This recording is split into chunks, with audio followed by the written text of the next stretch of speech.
Also, Ken Burns, the effect in. Oh my God, dude. Isn't that crazy? Do you know about this, right? Like Yeah, it's like the every Photoshop tool, like it has the Ken Burns effect. effect where it kind of like pans slowly. I think that's what it is, right? Pan slowly left to right or something like that. There's a panning, yeah. It's because in the Civil War they didn't have footage, so I mean they had actors recreate a lot of scenes, but a lot of the footage is like you said, right? It's like old 1860s photos, and the way to make it interesting is you're panning along. But But there's I forgot the exact story, but he met Steve Jobs. Have you heard about this? Steve Ken Jobs Burns? met him, yeah, Ken Burns, I did not and know that. asked him for the rights to use that phrase. And so Ken, because yeah, in like whatever is it, one of their program like software, like they wanted to include that phrase, and instead of just using like pan and zoom or pan and wide angle, whatever they would call it, like descriptively, they're the ones who really made that really famous apparently. Ken Burns effect. Yeah, again, it might have already been something attributed to him, but Steve Jobs put it in the Apple ecosystem, and that has been used a lot since. All right, welcome to another episode of No Investment Advice. You got Trung Phan, Bilal Zaidi. It's Thanksgiving week, so this is a short one for you guys. But let's go, Trung. We got a few AMA questions, some recommendations of content, and a fun fact fan to round it out. But hopefully you guys are all enjoying some family time if you're in the US, doing something fun. If you're not, then it's just a regular week. It's just It's Christmas a vibes. regular week. What's it saying in Canada, Trunk? Because it's Canadian Thanksgiving. Is that this week? It's a week earlier. No, No? it's early August. Dude, Oh, it's the running joke on this podcast. Canada tries to front run the American holidays. Canada Day is on July 1st. Independence Day is July 4th, obviously. Thanksgiving is early October. Oh man, you gotta mix That's it up. late. Yeah. Yeah, late. But all right, November. so let's ask a couple. Well, why don't we start with the content rec? We normally Yeah. do something to watch, something to read, something to listen. If Because any we're of assuming those, people is traveling right now. Exactly, We're so assuming we'll you're get on that. the Acela train, or you're waiting in the JetBlue. Is JetBlue even still around? You're in the Yeah. Spirit. I You're in like the JetBlue. Spirit Lounge. Spirit does not have a lounge. yeah, definitely not. Also, JetBlue, good snacks, a little bit extra space, definitely. Okay. So you're Flies pumping. direct. Yeah, flies directly to the Caribbean or Caribbean if you're in the UK. Yeah, man, I love a good JetBlue flight. I'm not loyal to any airline. I just have loyalty programs for all of them. But anyway, Trung, anything to watch, read, or listen to for our listeners? Okay, so a watch. We haven't talked about it, but One Battle After Another. I think it's gonna hit streaming soon. The new Leo Paul Thomas Anderson film. I think it's gonna sweep at the upcoming Oscars. Now, since a lot of people on this listen to this podcast are on X a lot, this film got caught up in the culture wars because there are some themes that are relevant to today. There are immigrants rounded up in detention camps, and there's like an Antifa-like group, which Leonardo DiCaprio is part of. But I say forget all of those politics and the culture war. You have Leo in a bathrobe. So this is the best use of a bathrobe since The Big Lebowski, okay? You have Paul Thomas Anderson, his 10th film. Dude, this guy has never won an Oscar, even though he made There Will Be Blood, amongst other Boogie Nights, right? And he'll probably win an Oscar for this film, like a recognition, an appreciation. And it's very much like The Fugitive and Terminator 2 is how I remember it. It's a nice chase film with a family element. So if that comes across your radar, watch that. The other film reco I have is watch Toy Story 3 again. I just saw the trailer for Toy Story 5, and the villain is actually an iPad. Blah, what do you think about that? That's that's Dude, interesting. Dude, I the saw total on the vibe feed, shift, but I didn't. right? Wait, when did that come out? A Is that trailer fairly came recent? out last week. I'm just saying watch the trailer. The film's not out until June Oh, of okay, next okay, year. yeah, the trailer for. But But, you're saying watch Toy Story 3 from the past. Yeah, so there's actually a great Quentin Tarantino interview on Bill Maher, and he's like, he brings up a great point about the film, though. He's like, man, like Toy Story 3, spoiler alert for people who don't know, Toy Story 3 ends with one of the greatest ending scenes ever for a film. Andy, the kid boy who owned, Buzz Lightyear, Woody, and all the other toys, gives the toys to another girl when he goes off to college. But the beauty about the Toy Story trilogy, and Quentin Tarantino's like, they should have stopped at Toy Story 3 because this was like the perfect trilogy. The first Toy Story was in 1995. The Toy Story 3 was in 2010. It literally followed the age of the people that would have watched Toy Story in 1995.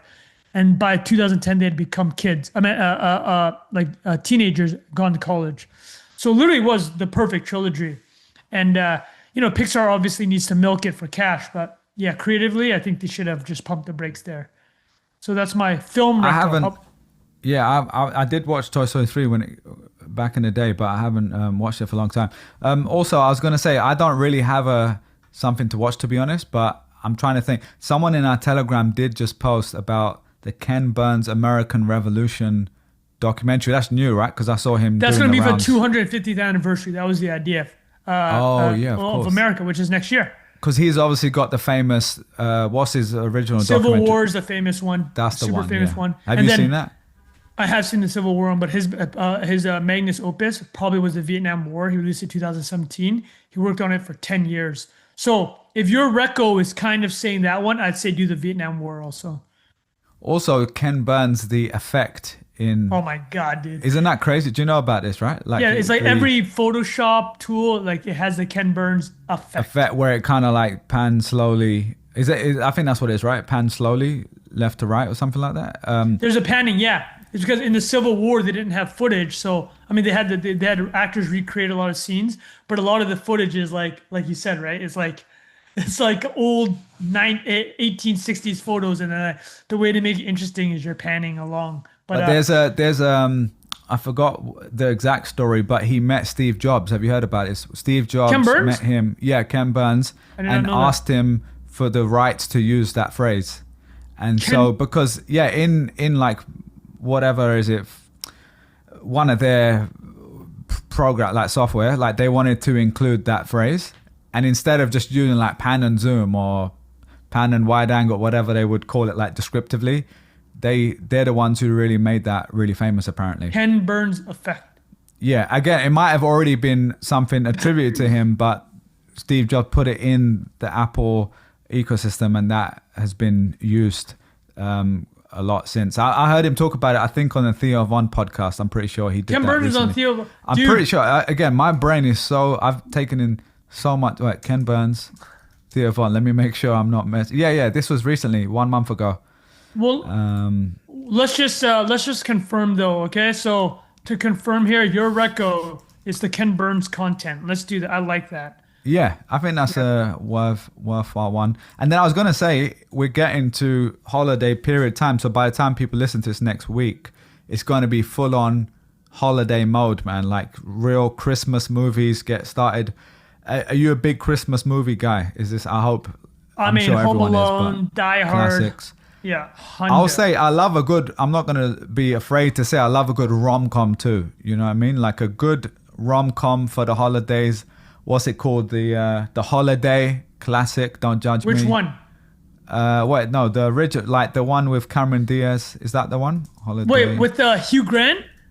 Probably. He's in every rom-com, no? Yeah, The Holiday. No. I mean, classic. Hugh Grant. Clean. Look Christmas at that. Cameron film. Diaz and Hugh Grant, I think. No, dude, bro. I know you're talking about. Jude Law.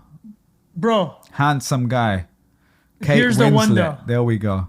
Blah. Are you thinking of The Holiday? There's No, another I'm one. thinking That's of terrible. Love Actually. Oh yeah, that's phenomenal. That whole genre of rom-com, like the British. Let me see, Love Actually, Notting Hill. I bet people didn't think they'll be listening to this on the Not Investment Advice pod.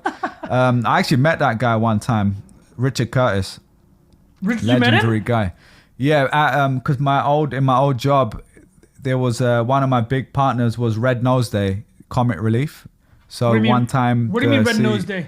There's a thing. Have you heard of Comic Relief? Do they have it in Canada? There's like a non-profit where they basically they raise money, I think, for child poverty or something like that, child hunger or child poverty. And in the UK, it's massive. Like they have this thing called Red Nose Day. People put these plastic noses on and everyone raises money for this thing. It's been going on since I was a kid. And then they have this thing, Comic Relief. It's kind of the umbrella term.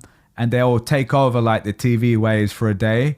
And they have all these famous people come on. Oh, comedians, presumably. Yeah, like my favorite interview of all time, Ali G interviewing David Beckham and Victoria Beckham, was for Comic Relief. Do you remember that? Dude, that is one of the greatest interviews. Oh, it's incredible. It's like I call my what'd you name your kid Brooklyn? Oh, we kind of can see. And then what he says like, yeah, so I named my first friend the parking lot behind like in KFC Boggs. Yeah, he's incredible. But anyway, but Richard Curtis I think also was involved or started that organization, and he was at the house of the CEO that I was there for an event and got to chat to him for a little bit. Real nice guy. But anyway, so that was my holiday recommendation. I was going to say, have you also seen About Time? That's an underrated one. Is that Hugh Grant? Let me see who's in this one. Again, sorry if you want to go ahead. 7.8 on IMDb. It's a little bit sci-fi actually. It's like rom-com, but I don't want to give a spoiler, but it's like moving through time a little bit. So really good. If you like Love Actually, it's the same creator. It's the same guy. So to recap, One Battle After Another, Ken Burns docs, and Love Actually, and this other film that we're Bilal really mentioned. Scratching for content here. You know what I mean? Anyway, I will say my read real quick.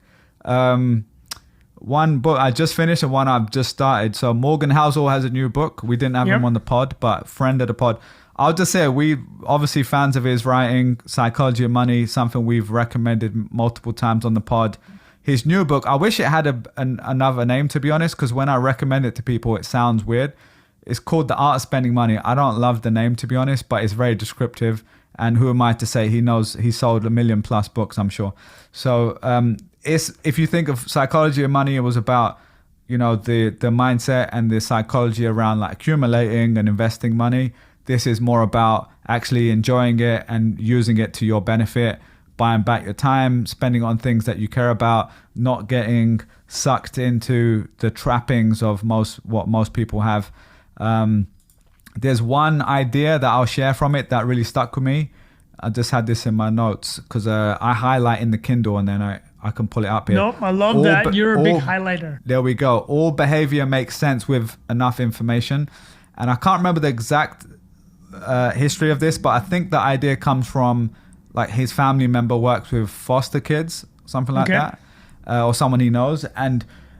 But zooming outside of money, this is just in general, right? Like think of all the things that sound so off. Like someone just buys a car and then they're like, I don't even want this car anymore. Or like they spend way too much on a house and then they regret it later, or they're just acting in a really peculiar way.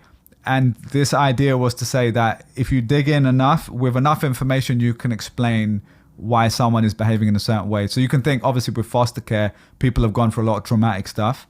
And the idea is that if you dig enough, go through the layers of the onion, you can understand like why they're behaving in a certain way. Well, we've talked about this before, right? Yeah. Like a lot of people have scarcity mindset, and then you try to figure out why it's like that. And a lot of it obviously has to come from your relationship with your parents growing up or whoever was the authority figure. It says a lot of spending makes no sense until you peel back the onion layers of someone's personality, identifying a specific thing they're trying to accomplish or the whole they're trying to feel, which for me is the key, because outside, again, this is not just money. It's the same way you behave in every way. That's why I like his books. I just think they're so succinct. He does such a good job of like joining the chapters up. You kind of like want to keep going. They're like bite-sized. I'll still say like Psychology of Money is my favorite one of his, but this was still very good. And his second book is also really, really good. So love that. And then the one I just started reading, I'm only a few chapters in, is from your recommendation, the Singapore book, From Third World to First World. Yeah, man, I'm loving that so far. Really, really good. Dude, you read this already, I take it. The most practical, yeah. Although I have recommended Bilal a lot of things I haven't read, watched, or listened to. I just tell him, you got to do this. But that book is extremely, extremely practical.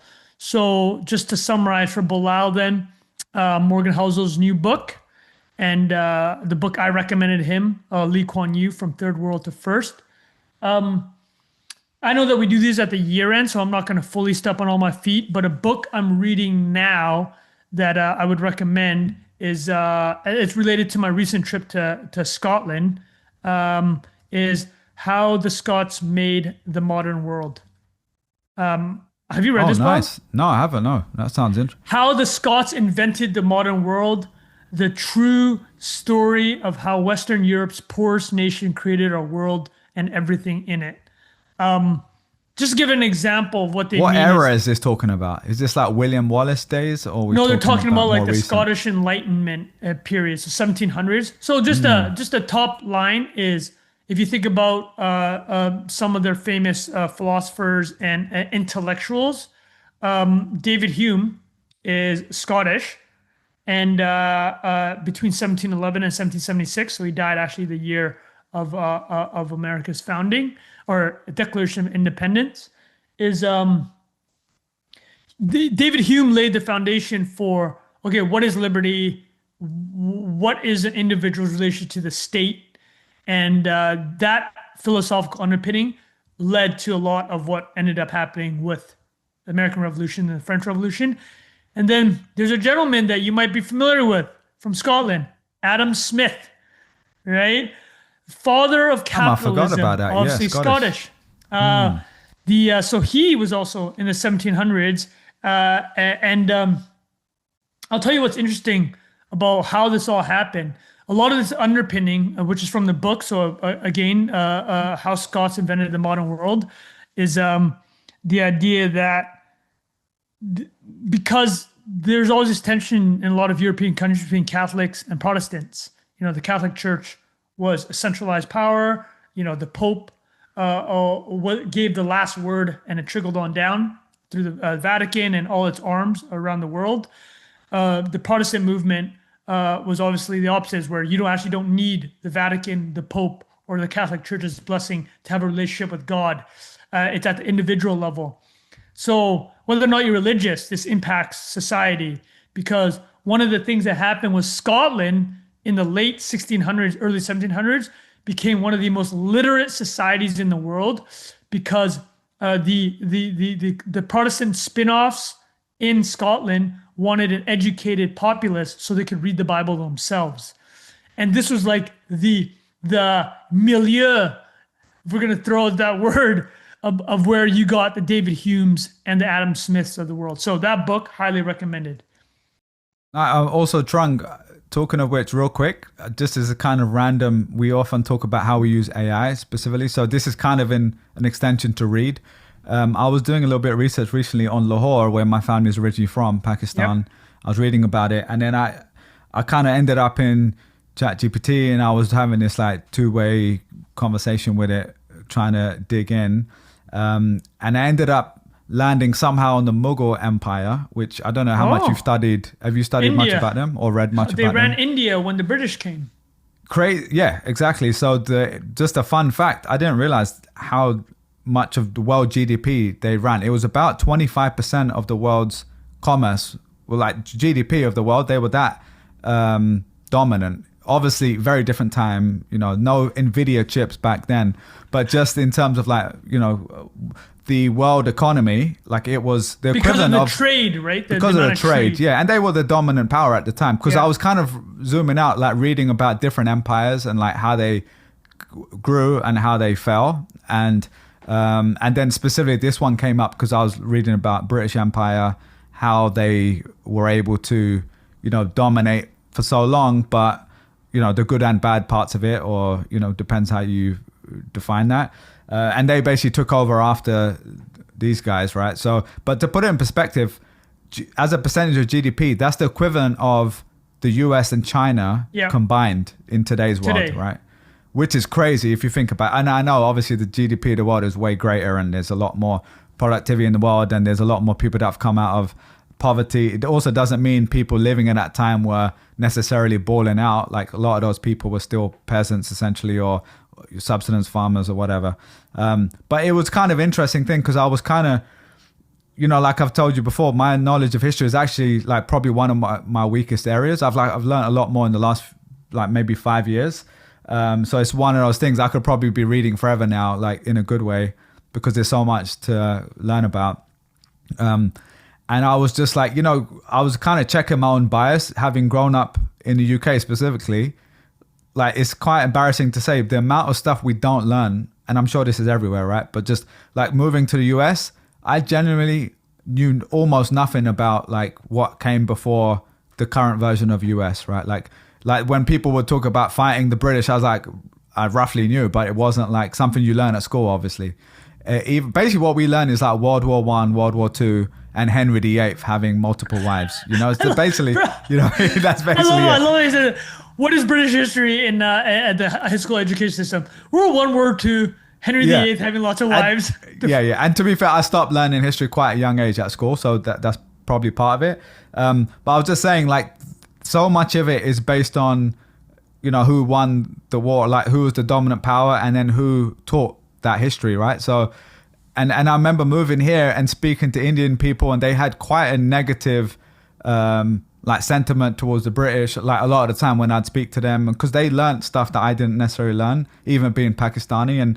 And then like with ChatGPT, it was actually really amazing because I could go really deep and ask for different sources, both English historians and people from that region. And honestly, I learned quite a lot just about, like lots of amazing things the British Empire did do, honestly, as well, like how they became dominant, but also a lot of the really negative things and the stealing of a lot of stuff. So it was quite interesting for me to dig in. So anyone who's interested specifically with history, it's really nice way to dig in to like certain periods of time. ChatGPT. Yeah, I agree. I was finding that helpful. I love that, actually. Let me just hop on Bilal's statement there. Similar to what you just said is when you use ChatGPT while you're reading a book, same idea, right? Is like it can really dive into a book because it probably was stolen and put into the training model. Exactly, yeah. And like the context, and even like last night I was doing, again, to be completely transparent, we've had a bit of a negative few days in the markets, right? And I was trying to apply some of the things I've learned about over the years to the current real life situation. So I was referencing it in a voice chat saying, I read this book in the past, it had these ideas, but I'm trying to basically think this through right now with how I'm feeling about this, or how I'm trying to understand what's happening right now. Can you reference some of those things? And it's amazing, man. It will just pull it up. And it's just such a unique way of like applying the knowledge you might have learned in the past. This is the value, right? It's like, this is it, right? People, you complain, there's a lot of negatives that can be done. It's a tool. You can do some really messed up stuff with generative AI, but this is the powerful, like the Bilal Zaidi method, right? Is like, that is the bull case for this technology. But it's amoral, right? It's an amoral neutral technology. But I love how you brought that up because it is a great companion for reading. And so add that to man, Bilal's on a history bent right now, talking about Ken Burns and how he's been using ChatGPT to up his history game. Yeah, I'm weak on it, man. So I've got a long way to go. But yeah, all right. Next question. Nice to get those recommendations in. This was, I think, from VM, the MVP of the AMAs. I will say thank you for all the great questions, VM. This one was about if we would work in a company again. So I don't know if there was a first part to this because I saved this a while ago, but it said, Bilal, if you were asked to go work for Google right now, would you go just to learn in the new era of AI to learn on the inside? Trung, would you go to Bloomberg or insert any other company here? Jack, who's not here, would you go work for someone? And yeah, so curious, Trung, you can answer first if you like. Is there anywhere that would ever tempt you? I know you're a writer yourself, you work with Workweek, and then also you have your own company, Barely AI. So any previous places you would go to, or any companies out there you're like, oh, if I had a chance to work, let's for example, XAI. I like that framing, actually. Consider? That framing was super interesting. I would consider if they'd have me one of these labs, just because of how insane it is. Just what's happening right now is just Chief out of Meme control, Officer. Right? That would be Chief Meme. Let me educate the language model. I would consider it, but I'm pretty happy with the setup of my life. And the funny thing about, and everyone listening will get this.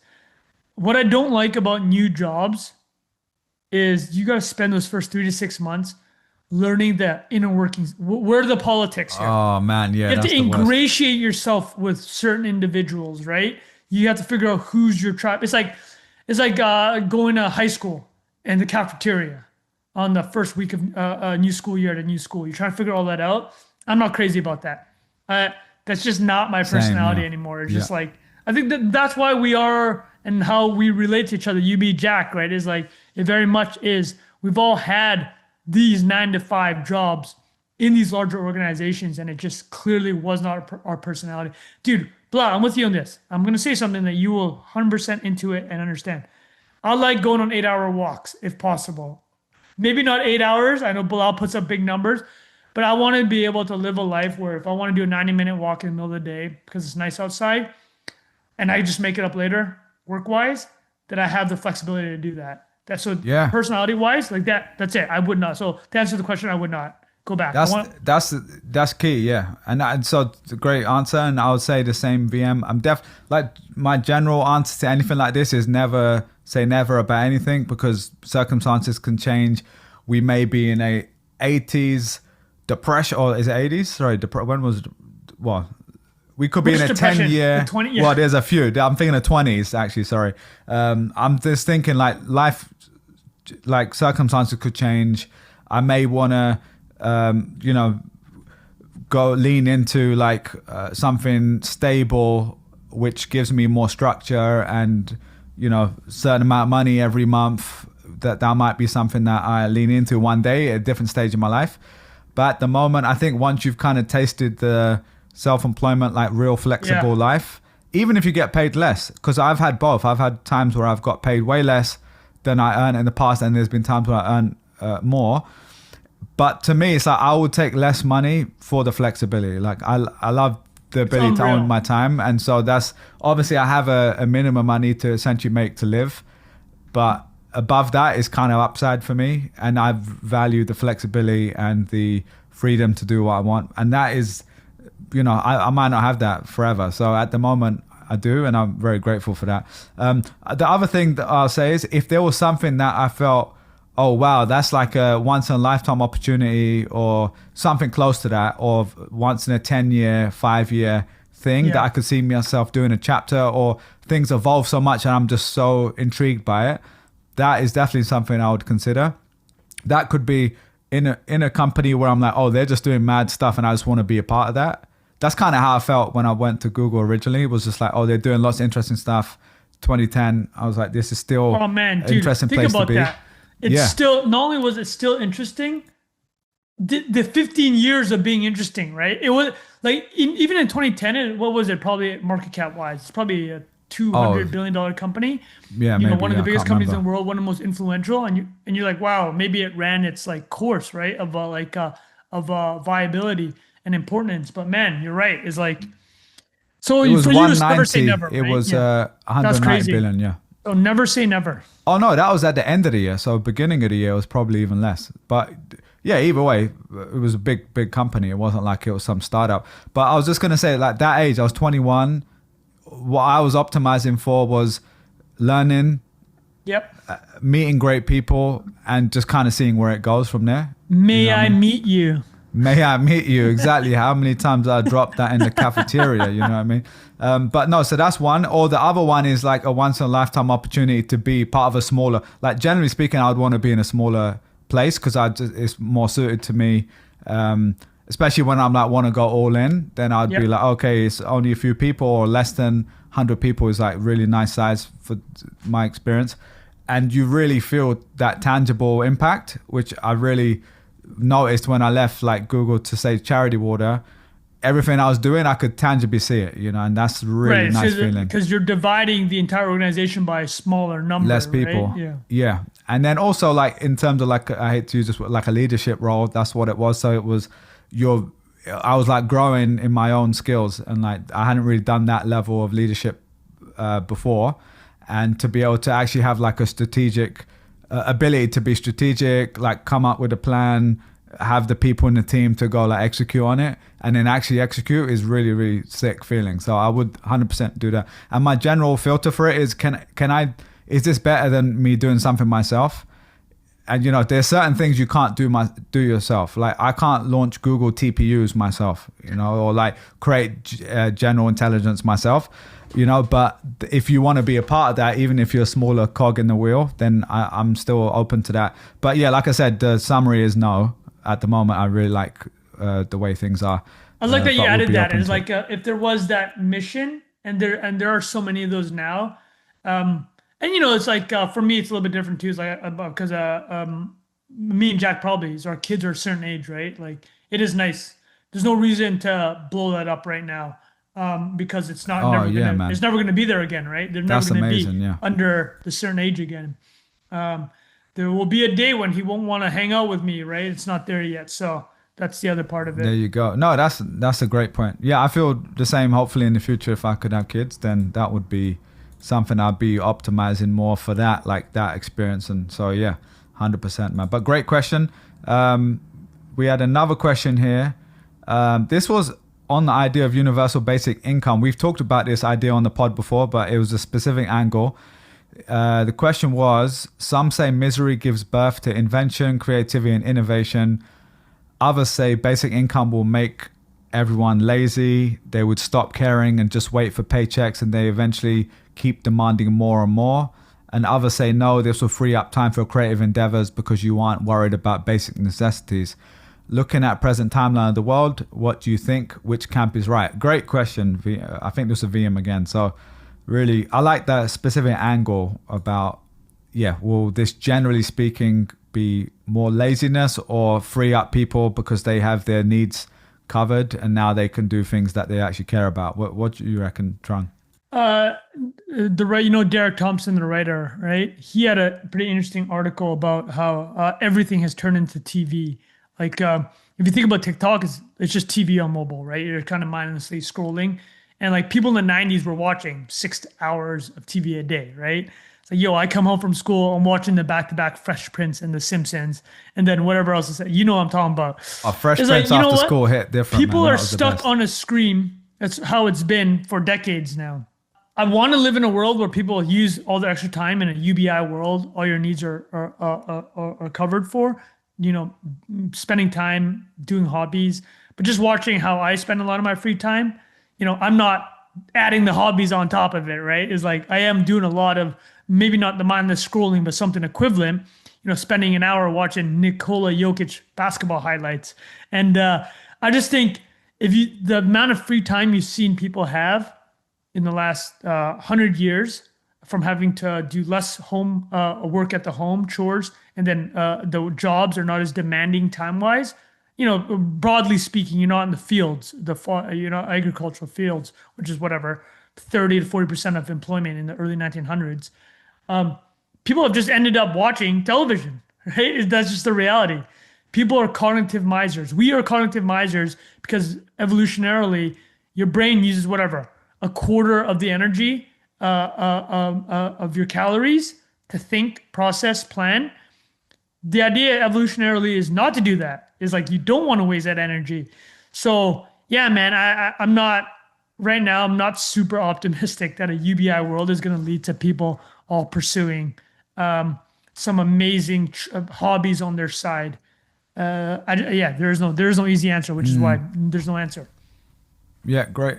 I'll just give my opinion. I think anything like this, answering at a population level is very difficult because people are different. Some people are going to go one way, some people are going to go another way. I do think, generally speaking, though, there will be some sort of curve equivalent where there's a percentage of people who are like, oh, my needs are met and now I can just live a more peaceful life. It doesn't mean they're all going to be artists painting and singing, right? Yep. Like writing poetry. But maybe they will start reading a bit more, or they're going to scroll on TikTok more, whatever else will occupy their space. I think that'll be probably the majority of people, I think generally speaking, it will probably, I think a lot of those people will just be scrolling mindlessly, to be honest, but also there'll be some people that use that time to, do other creative things. I don't think they'll necessarily create stuff that is like for public consumption, because that's actually like a small percentage of people actually ever do that, because the big hurdle is actually not caring about what people think of your stuff. Is like most people don't have that. But then there's the other side. I think there's always going to be people who are striving to be the best, and that's probably less than 10% of people just on a curve, right? Like the ones who end up being in the top 10%. Obviously, some of that is life circumstance, luck, intelligence, all those things. But it's also hard work, applying yourself, identifying things that matter, and using the leverage you have to get in that position. So I think there will always be those people striving for that if the system incentivizes it. So if we're still in this system, capitalist. No, I agree. There's always going to be status games, right? Exactly. And maybe it'll change slightly. Yeah. There will always be but the same sliver of people you're identifying would have done it anyways, right? Like exactly. Those are the same people that would have been competing, whatever the status ladder was at the time. No, I agree with that 100%, man. So I'm trying to be objective about myself. And so let's say I didn't, let's say like 15 years ago, I'm coming off from being a student, don't have any money, trying to establish myself in the world. If at that moment you told me, actually, all your needs are covered, you don't have to pay off your student loan, it's already covered, you don't need to earn X amount to pay your rent or whatever, would I have been less motivated? To be honest, probably a little bit less. I'm just being honest. Like, as much as I would want to be like, oh no, I just want to go get it. And maybe at that age, I probably would have been a lot more just gung ho. But there is an element that energy would have been taken away a little bit. Cause I'd be like, oh, I'm actually okay. Like versus that time I didn't feel okay. I felt like, oh, I don't have anything. I need to get something. So I don't know. There is an element of, there's certain people that thrive with that feeling of scarcity, like, oh, I need more. And then there's other people, it can really hinder their to your point, they just feel stuck. It's a two-sided coin. That feeling of I need more is also never enough, right? It's exactly. Like whatever goal they reach, it's just there is no end, which, listen, to each their own, right? That's the entire point. But I think I'm on the same page as you. I think the vast majority will not be, yo, what's next? What's the next rung on this ladder? Where it's going to be, yo, this is pretty comfortable, this situation. Can I do 8 hours of TikTok right now? But also, Trunk, you could also argue, if Maslow, in the Maslow hierarchy of needs description, like the base layer, if that's truly covered, which I will say in America anyway, it's not fully truly covered. Like there is, a lot of it is, but there's still, healthcare specifically. Like most people stay in a job here, even if they've got some money, because they'll be like, well, I need healthcare.